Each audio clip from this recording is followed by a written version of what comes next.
बोलो कृष्ण कन्हैया लाल की जय। अतः श्री कृष्णाष्टकम् भजे व्रजे कमण्डनं समस्त पाप खण्डनं स्वभक्त चित्तरञ्जनं सदैव नन्दनन्दनं सुपिच्छ गुच्छ मस्तकं सुनाद वेणुहस्तकम् अनङ्गरङ्ग सागरं नमामि कृष्णनागरम् मनोज गर्वमोचनं विशाललोललोचनं विधूत गोपशोचनं नमामि पद्मलोचनं करारविन्दभूधरं स्मितावलोकसुन्दरं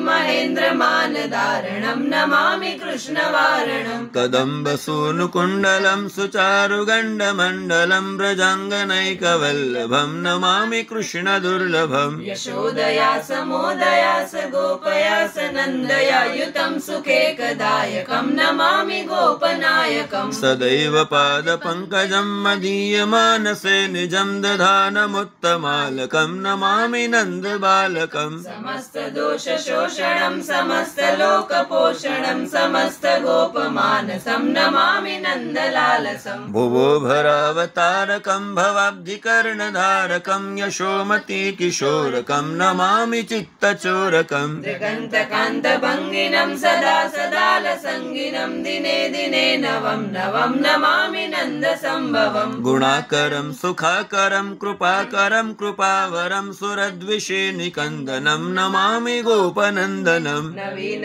गोपनागरं नवीन केलिलम्पटं नमामि मेघसुन्दरं तडित्प्रबालसत्पटम् समस्तगोपनन्दनं हृदम्बुजैकमोहनं नमामि कुञ्जमध्यगं प्रसन्नभानुशोभनं निकामकामदायकं जगन्तचारुसायकं रसालवेणुगायकं नमामि कुञ्जनायकम् विदग्धगोपिका